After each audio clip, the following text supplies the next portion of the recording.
അപ്പൊ യായിറോസിന്റെ മകളെ ഉയർപ്പിക്കാൻ പോയപ്പോ ഒരു തടസ്സം വന്നു. அப்ப யவீருவின் மகளை உயிர்த்தெழ செய்ய போகும்போது ஒரு தடை வந்தது. ലാസറിനെ ഉയർപ്പിക്കാൻ പോകുമ്പോ ഒരു തടസ്സം നിൽക്കുക. லாசருவை உயிர்த்தெழ செய்ய போகும்போது ஒரு தடை வந்திருக்கிறது. ഗദര ദേശത്തിലെ യൗവനക്കാരനെ വിടുവിക്കാൻ പോയപ്പോ கெதரனே தேசத்திலே ஒரு வாலிபனை விடுவிக்க போகும்போது അവിടെ മനുഷ്യന്മാരല്ല വന്നത്, அங்கே மனுஷர்கள் வரவில்லை.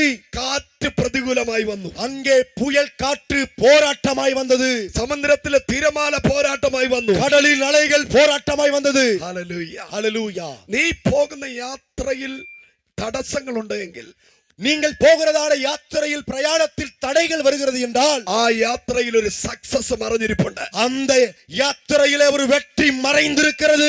കാരം വീശി അടിച്ചു പറ, கைகளை வேகமாய் தட்டி சொல்லுவோம். അയ്യോ പാസ്റ്റർ, ஐயோ பாஸ்டர், അറ്റൻഡ് ചെയ്ത എല്ലാ ഇന്റർവ്യൂയിലും പരാജയം. நான் அட்டெண்ட் பண்ண எல்லா இன்டர்வியூவும் தோல்வியில முடிந்தது. നിർത്തരുത്, நீங்கள் முடிவடைய வேண்டாம். നിർത്തരുത്. நீங்கள் நிறுத்த வேண்டாம். അതിലും വലുതിൽ നീ ജയിക്കാൻ പോകുക. அதை விடவும் பெரிய காரியத்தை நீ மேற்கொள்ள போகிறாய், ஜெயிக்க போகிறாய். ആദ്യത്തെ ഇന്റർവ്യൂവിൽ നീ തോറ്റുപോയത്, முதல் இன்டர்வியூல நீங்கள் தோற்று போனது നിന്റെ സാലറി 25,000 അല്ലാത്തത് കൊണ്ട്. உங்க சம்பளம் 25,000 இல்லாததுனாலதான்.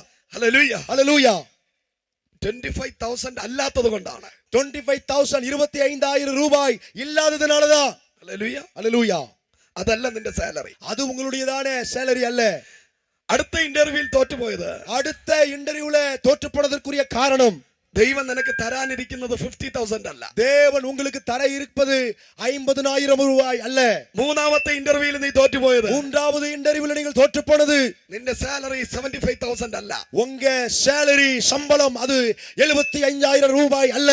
അടുത്ത ഇന്റർവ്യൂവിൽ നീ ജയിക്കും. அடுத்த இன்டர்வியூல நீங்கள் வெற்றி பெறுவீர்கள். നിന്റെ സാലറി 1 lakh ആണ്. உங்க சம்பளம் அது 1 லட்சம். കരങ്ങളെ അടിച്ചു പറ, கைகளை தட்டி சொல்லுவோம். എവിടെയെങ്കിലും നീ തോറ്റുപോയിട്ടുണ്ടെങ്കിൽ, எங்கேயாகிலும் நீங்கள் தோற்று போயிருப்பது உண்மை என்றால், പിന്നാലെ വലുത് വരുന്നുണ്ട്, വലുത് വരുന്നുണ്ട്. ஓ பின்னாக ஒரு பெரிய காரியம் வந்து கொண்டிருக்கிறது. Get ready, get ready. ஆயத்தப்படுங்கள், ஆயத்தப்படுங்கள். പരാജയം നിനക്കുള്ളതല്ല, தோல்வி அது உங்களுக்குரியது அல்ல.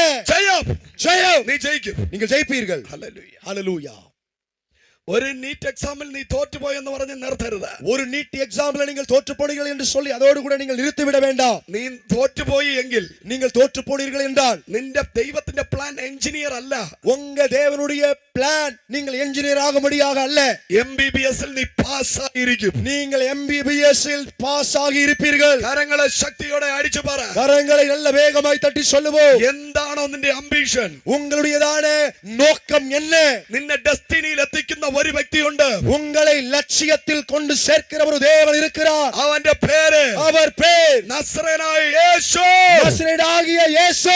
വിശ്വസിക്കുന്നവർ കരം അടിച്ചു പറ, விசுவாசிக்கிறவர்கள் கரங்களை தட்டி சொல்லுவோம். യേശു എന്റെ കൂടെ ഉണ്ട് എങ്കിൽ, இயேசு என்னோடு கூட இருப்பாரே என்றால், ഞാൻ എത്തേണ്ട ഇടത്തെത്തും. நான் போக வேண்டிய இடத்திற்கு போயிருப்பேன். ഞാൻ എത്തേണ്ട ഡെസ്റ്റിനിയിൽ എത്തിയിരിക്കും. நான் போக வேண்டிய லட்சியத்தில் போயிருப்பேன். വിശ്വസിക്കുന്നവർ കരം അടിച്ചു പറ, கரங்களை தட்டி விசுவாசிக்கிறவர்கள் சொல்லுங்கள். നിന്നെ ഡെസ്റ്റിനിയിൽ എത്തിക്കുന്ന உங்களை நோக்கத்தில் கொண்டு செல்லுகிற ദൈവ സാന്നിധ്യം தேவ பிரசன்னம் ഈ രാത്രി ഗ്രൗണ്ടിനകത്ത് വെളിപ്പെടുന്നു. இந்த இரவிலே மைதானத்தில் வெளிப்படுகிறது. കരങ്ങളെ ശക്തിയോടെ അടിച്ചു ദൈവത്തെ സ്തുതിച്ച്, கரங்களை பலமாய் தட்டி சொல்லுவோம்.